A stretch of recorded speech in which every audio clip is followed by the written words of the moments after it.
नमस्कार, आप देख रहे हैं मार्केट रेडार। आपके साथ मैं हूं नेहा आनंद। हफ्ते की दमदार शुरुआत हुई है।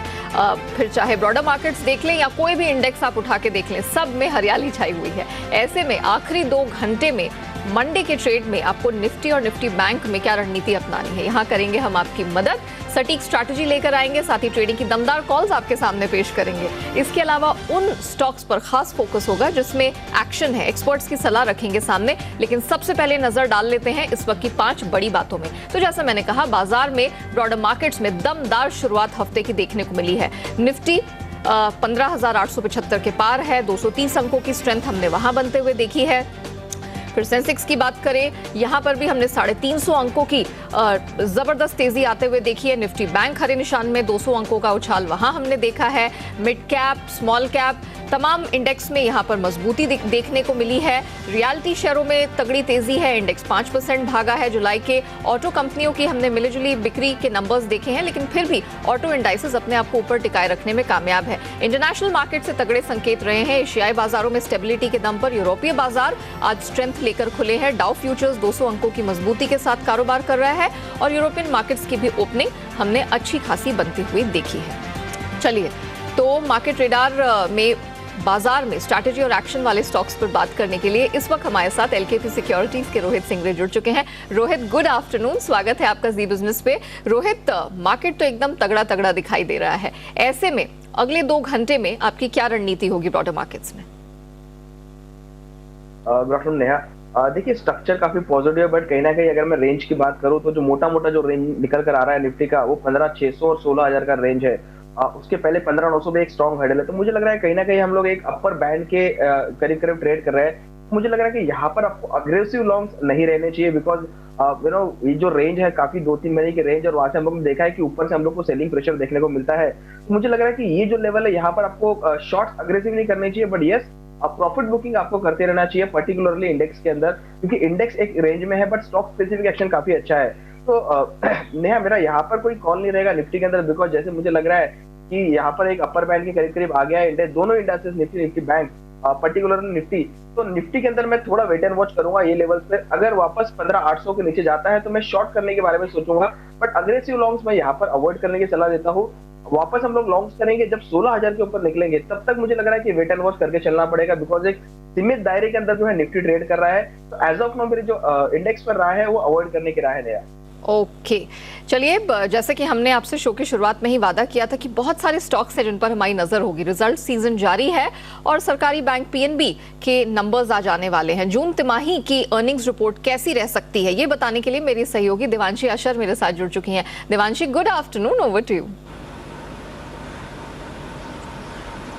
बिल्कुल, तो आप देखिए जिस तरह से पीएनबी के नंबर्स आते हुए दिखेंगे, अच्छे नंबर्स की उम्मीद यहाँ पे की जा सकती है। आप देखिए इनके जो ब्याज से आए उसमें अच्छी बढ़त होती हुई दिखेगी। 6,748 करोड़ से वहाँ से ब्याज से आय बढ़कर 7,074 करोड़ पर आने की उम्मीद है। इसके साथ ही जो मुनाफा है वो 300 करोड़ से बढ़कर 650 करोड़ पर इस बार आता हुआ दिखेगा।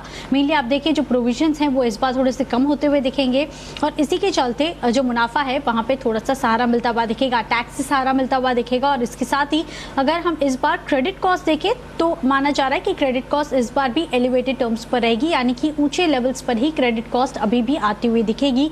स्लिपेजेस और रिस्ट्रक्चरिंग कितनी होती हुई दिखे, क्योंकि जितनी भी बड़ी बैंक्स हमने देखा है कि slippages, restructuring, second wave of Covid का इम्पैक्ट होता हुआ दिखा है, कितना हुआ है इस पर फोकस रहेगा। इसके साथ ही मुनाफे पे इसलिए भी बढ़त आती हुई दिखेगी क्योंकि जो किंगफिशर में उन्होंने हिस्सा बिक्री की है तो एसबीआई और जो ओवरऑल कंसोर्शियम था उनको अच्छी मांग आती हुई दिखी है। तो हमने देखा कि इसके चलते पीएनबी को थोड़ा सा सहारा मिलता हुआ दिख सकता है। और इसके साथ ही जो प्रोविजंस कम होते हुए दिखेंगे, अच्छी रिकवरी होती हुई अगर दिखती है तो मुनाफे को सहारा मिलता हुआ दिखेगा। लेकिन इन ऑल देखना होगा कि एसेट क्वालिटी कितनी आती हुई दिख रही है। माना जा रहा है 14.7% पर ग्रॉस एनपीएस आने का अनुमान लगाया जा रहा है इस बार।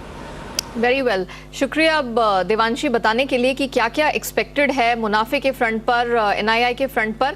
तो यहाँ तो कुछ बढ़ोतरी की उम्मीद है, लेकिन ऑफ कोर्स जब बैंक्स का सवाल होता है तो एनपीए प्रोविजनिंग के आंकड़े महत्वपूर्ण होते हैं, ये इस पर नजर रहेगी। बहरहाल मैंने ये भी नोटिस किया कि पीएनबी कुछ यहाँ पर न्यू फैसिलिटीज भी अपने कस्टमर्स के लिए लाया है। चलिए उसे फिलहाल साइड में रखते हैं। मेरे साथ रोहित यहाँ पर बने हुए हैं। रोहित, चार्ट्स को जरा देख के बताइए कि पीएनबी में इस समय क्या करने का वक्त वक्त है, 2.25% की स्ट्रेंथ दिख रही है, 40 का एक अहम आंकड़ा है। क्या लगता है, क्या ये एंट्री पॉइंट सही है या आप थोड़े करेक्शंस का इंतजार करेंगे? नेहा देखिए, ये भी एंट्री पॉइंट कोई खराब नहीं है, बट कहीं ना कहीं आपको थोड़ा ब्रॉडर व्यू लेकर चलना पड़ेगा। जो उसके स्टॉप लॉस जो निकल कर आ रहे हैं पीएनबी का, पहले तो स्ट्रक्चर पॉजिटिव है। जो स्टॉप लॉसेस है वो 38 के करीब करीब आ रहे हैं, तो जो कंफर्टेबल है ये स्टॉप लॉस के साथ में, तो 38 रुपए का आपका स्टॉप लॉस रहेगा। और मुझे कि ऊपर की तरफ जो इमीडिएट हर्डल है वो 44 के पहले है नहीं, तो 44 रुपीज का मेरा ओवरऑल टारगेट रहेगा एज ऑफ नाउ, और 38 रुपीज का मेरा स्टॉप लॉस रहेगा। तो जो भी कंफर्टेबल है तो करंट लॉस पर भी खरीदारी करके चल सकते हैं। जिनको लग रहा है कि कंफर्टेबल नहीं है तो थोड़ा डिप भी आता है तो भी खरीदारी करके चल सकते हैं, बट 38 रुपए का आपका ओवरऑल स्टॉप लॉस रहेगा। 44 रुपए के मेरे टारगेट रहेंगे। स्ट्रक्चर काफी बढ़िया है और डिप्स पे भी या करंट लेवल्स पर भी एंट्री बुरी नहीं है, तो इसे आप डेफिनेटली कंसिडर करके चल सकते हैं गिवन द फैक्ट कि आज मार्केट बंद होने के बाद पीएनबी के नंबर्स आने वाले हैं। ये थे मैरिको के मैनेजमेंट बताते हुए कि जो मार्जिन में अब तक दबाव देखने को मिला है, आगे वहां वृद्धि देखने को मिलेगी। खास प्रोडक्ट लॉन्चेस यहाँ देखने को नहीं मिलेंगे, लेकिन इन्वेस्टमेंट्स प्रमोशंस आगे भी जारी रहेंगे और ये डेफिनेटली वहां इंप्रूवमेंट देख रहे हैं। क्विकली मैरिको के चार्ट पर नजर डालते हैं। यहाँ पर दबाव है, 1.5% की कमजोरी दिख रही है। रोहित, चार्ट्स को जरा देख के बताइए कि यहाँ पर क्या सलाह होगी, करंट लेवल्स पे इसमें क्या किया जा सकता है? यहाँ देखिए, चार्ट काफी पॉजिटिव है। मुझे लग रहा है करंट लेवल्स पर आप खरीदारी करने की सलाह है। 525 एक आपका स्टॉप लॉस बन रहा है करंट लेवल से। मुझे लग रहा है कि जब तक 525 के ऊपर स्टॉक ट्रेड कर रहा है, एक बार 565 580 तक के लेवल हम लोग को देखने को मिल सकते हैं, और काफी बढ़िया सपोर्ट से करीब करीब भी ट्रेड कर रहा है। तो करंट लेवल्स पर ही मेरी खरीदारी करने की सलाह रहेगी। 525 का स्टॉप लॉस, 565 580 ये दो मेरे टारगेट रहेंगे। नया वेरी वेल, चलिए इसी नोट पर हम लेते हैं एक छोटा सा ब्रेक के बाद जब लौटेंगे तो रोहित के पसंदीदा स्टॉक्स के बारे में करेंगे बात। आप बने रहिए हमारे साथ। वेलकम बैक, आप देख रहे हैं मार्केट ट्रेडर और एलकेपी सिक्योरिटीज के रोहित सिंगरे मेरे साथ बने हुए हैं। रोहित, जरा बताइए इस मार्केट में वो कौन से चुनिंदा स्टॉक्स है जिस पर आपकी नजर है आज? नेहा देखिए, जो मेरा पहला जो स्टॉक रहेगा वो रहेगा C8। एक काफी अच्छा एक फॉर्मेशन बॉटम क्रिएटिंग आउट हो रहा है यहाँ पर। मुझे लग रहा है कि जब तक ये स्टॉक 1300 के ऊपर ट्रेड कर रहा है, एक बार यहाँ पर दमखम है कि 1450 1500 के लेवल हम लोग को देखने को मिल सकते हैं पोजीशन लिहाज पे। तो C8 मेरा जो रहेगा पहला स्टॉक रहेगा। सेकंड स्टॉक जो रहेगा उसके अंदर आज ब्रेकआउट देखने को मिले, जो है एडवांस एंजाइम। मुझे लग रहा है कि इंट्राडे के चार्ट्स पर काफी अच्छे ब्रेकआउट देखने को मिले हैं। 422 का लेवल चल रहा है। मुझे लग रहा है कि 400 रुपए का आपको स्टॉप लॉस मेंटेन करके चल रहा है। 400 रुपए के ऊपर अगर ये होल्ड कर जाता है तो एक बार 450 460 तक के भी लेवल हम लोग को देखने को मिल सकते हैं। तो C8 और एडवांस एंजाइम यहाँ पर मेरी नजर है।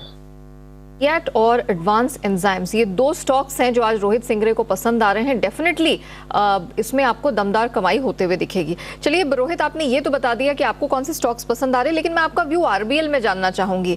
आज आरबीएल बैंक भी अपने तिमाही नतीजे पेश करने वाला है। उससे पहले हमारे दर्शकों को जरा बताइए कि इसमें किस प्रकार के मौके बन रहे हैं। तमाम हम PSU स्टॉक्स देख रहे हैं, इंडेक्स है वो ऊपर ही है। आरबीएल बैंक भी कोई अपवाद नहीं है, तकरीबन 5% की स्ट्रेंथ वहां भी दिखाई दे रही है। नेहा देखिए, यहाँ पर कोई क्लियर कट स्ट्रक्चर है नहीं अभी। मैं सपोर्ट्स की बात करूँ तो 188 का काफी अच्छा एक बेस है। मुझे लग रहा है कि 188 के अगर नीचे निकलता है स्टॉक तो एक गिरावट देखने को मिलेगी। एज सच कोई बाई का भी इंडेक्शन नहीं है या फिर सेलिंग का भी कोई कॉल नहीं निकल कर आ रहा। मुझे लग रहा है कि एज ऑफ नाउ आपको अवॉइड करके चलना चाहिए, बट अगर किसी के पास में है स्टॉक तो 188 एक काफी क्रूशियल सपोर्ट रहेगा। 188 के नीचे निकलता है तो एक बार मुझे लग रहा है कि एग्जिट करने की सलाह रहेगी लॉन्ग्स में से, और वहां पर आप शॉर्ट की पोजीशन भी बना सकते हैं। तो एज ऑफ नाउ कुछ ना करें, 188 को क्लोजली वॉच करें।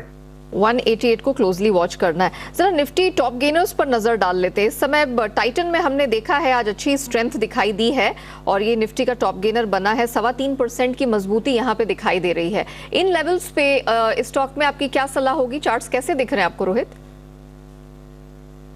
काफी बेटर चार्ट है नेहा। अगर मैं बात करूँ तो काफी अच्छे वॉल्यूम एक्टिविटी भी हो रही है। मुझे लग रहा है कि जब तक ये स्टॉक 1700 रुपए के ऊपर ट्रेड कर रहा है, एक बार यहाँ पर 1900 रुपए तक के भी लेवल हम लोग को देखने को मिल सकते हैं। तो थोड़ा पोजीशन लिहाज पे आपको काम कर चलना चाहिए।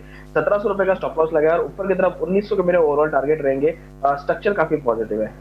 निफ्टी रियलिटी में अगर आप मुझे बता सकें, क्योंकि ये इंडाइसेस आज अच्छे खासे चमक रहे हैं, इसमें हमने बहुत अच्छी स्ट्रेंथ बनते हुए देखी है। तो निफ्टी रियलिटी स्पेस में आपको कुछ पसंद आ रहा है?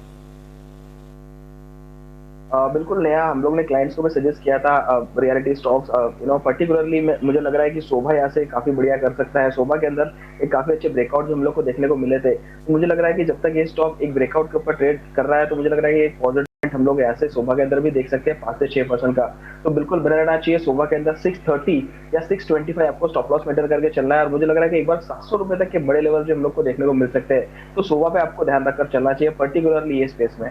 ओके आज हमने कच्चे तेल की कीमतों में ना कुछ प्रेशर बनता हुआ देखा और बहुत सारी खबरें भी हैं। मिसाल के तौर पर फंडामेंटली अगर देखा जाए तो जैसे चाइना में थोड़ी ग्रोथ स्टोरी वहाँ डगमगाती हुई दिख रही है इकोनॉमीज की तरफ से, या फिर आप देख ले ओपेक ने यहाँ पर जो तेल उत्पादन के आंकड़े जारी किए वो 15 महीने में आउटपुट काफी ऊंचे स्तर पर रहा है, तो कच्चा तेल आज थोड़ा सा प्रेशर खा रहा है। एनर्जी स्पेस में आप क्या करने की सलाह देंगे? कोई चुनिंदा स्टॉक आपके ध्यान में है? चार्ट्स कैसे दिख रहे हैं? बिल्कुल नेहा, देखिए ओएमसीज की अगर मैं बात करूं तो पर्टिकुलरली मुझे एचपीसीएल काफी ज्यादा बेटर लग रहा है। यहाँ पर एक काफी अच्छा ट्रैक्शन जो है हम लोग को आज के सेशन के अंदर देखने को मिल रहा है। अगेन थोड़ा बॉर्डर व्यू लेके चलना पड़ेगा, जब तक ये स्टॉक 258 के ऊपर ट्रेड कर रहा है मुझे लग रहा है कि यहाँ पर एक बार 290 300 तक के भी लेवल देखने को मिल सकते हैं। तो ओएमसीज के अंदर मैं पर्टिकुलरली एचपीसीएल के साथ में जाना चाहूंगा। 258 का मेरा स्टॉप लॉस रहेगा, 290 300 के मेरे ओवरऑल टारगेट रहेंगे। नेहा वेरी वेल, चलिए हमने बहुत सारे स्टॉक्स, बहुत सारे इंडाइसेस पर यहाँ पर बात की। रोहित, बहुत शुक्रिया हमारे साथ जुड़ने के लिए, ब्रॉडर मार्केट्स और चुनिंदा स्टॉक्स पर अपनी राय हमारे दर्शकों के साथ मंडे को शेयर करने के लिए। चलिए इसी के साथ मार्केट रेडार में इतना ही, मुझे दीजिए इजाजत, लेकिन बने रहिएगा आप जी बिजनेस के साथ। आखिरी 1.5 घंटे में फाइनल ट्रेड में आपको क्या कुछ करना है ये सब जानना चाहते हैं तो बने रहिएगा हमारे साथ। अनिल सिंघवी और दीपांशु जल्द जुड़ेंगे थोड़ी ही देर में। नमस्कार।